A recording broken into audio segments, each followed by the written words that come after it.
Imagine the sheer audacity of it all. The password safeguarding the Louvre's high-tech video surveillance system was nothing more than the Louvre, the museum's own name.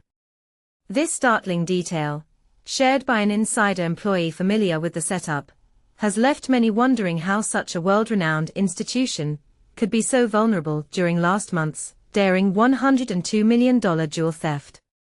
As questions swirl around the Louvre's defenses in the aftermath of this bold robbery, it's clear that security protocols are facing intense examination. Let's break it down step by step, because for anyone new to these kinds of high-stakes museum heists, understanding the layers of protection, or the gaps in them, can be eye-opening. Picture this. During her appearance before a French Senate committee just last month, Laurence Descartes, the Louvre's president and director, revealed a key oversight in the camera coverage. The sole camera positioned outside the Apollo Gallery, home to the stolen treasures, was angled westward, completely missing the window that the culprits smashed open using power tools to slip in and out. For beginners, think of it like having a security camera at your front door, but pointed the wrong way. It might catch your neighbor's cat, but not the real intruders. Descartes was quick to point out that the museum's internal alarms and video cameras functioned as intended, without a hitch. However, she highlighted a significant vulnerability in the outer perimeter security, attributing it to years of insufficient funding. This underinvestment, she explained, left blind spots that savvy thieves could exploit. And this is the part most people miss. Even top-notch internal systems can't fully compensate if the outer walls aren't fortified properly. According to French authorities, the entire operation, from breaching the gallery to making their escape, was over in just 7 breathless minutes. The thieves cleverly employed a truck with a mechanical cherry picker, essentially an elevated platform on wheels, often used in construction, to reach high spots, to hoist themselves out of the Apollo Gallery window, turning a potential snag into a swift getaway. In her testimony to French lawmakers, the director defended the setup, stating, "The security system in the Apollo Gallery operated flawlessly as designed." Yet, she posed a crucial challenge. The real issue is how we evolve these protections against emerging threats and tactics that no one saw coming. But here's where it gets controversial. Can we really call a system flawless when it allowed a multi-million-dollar haul to vanish so easily? Some experts argue that relying on predictions of threats is outdated in an era of innovative crime. Others say it's all about balancing budgets with bold upgrades. What do you think?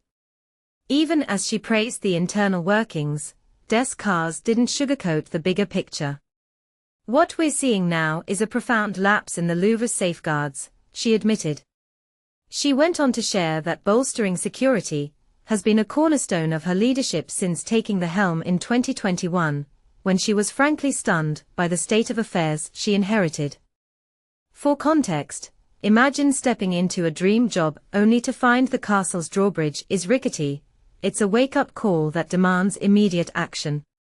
The probe into the October robbery presses on, but the priceless jewels remain elusive, despite charges being filed against 4 individuals linked to the crime. For more details, check out this update. https://abcnews.go.com/international/ despite charges filed for suspects Louvre heist stolen /story ID =127128460.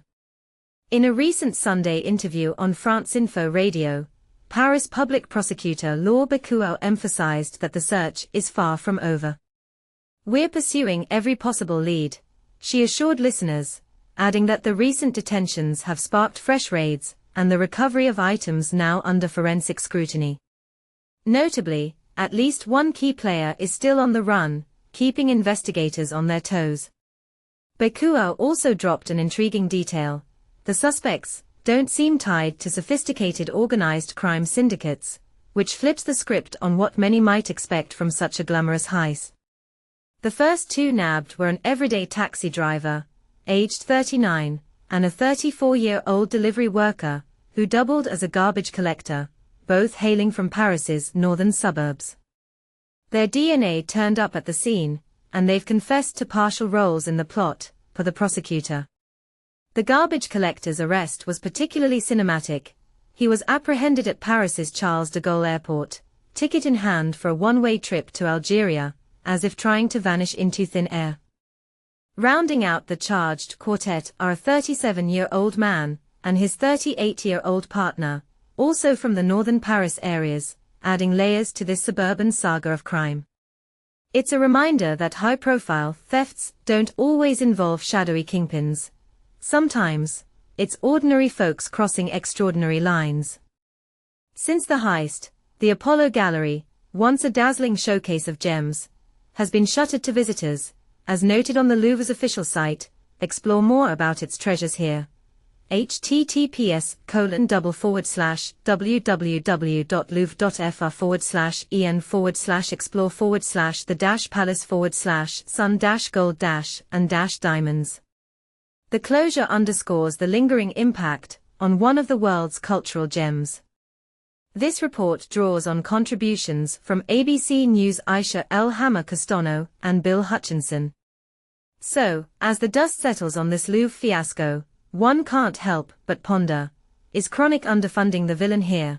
Or does the museum need a complete security overhaul to stay ahead of crafty crooks?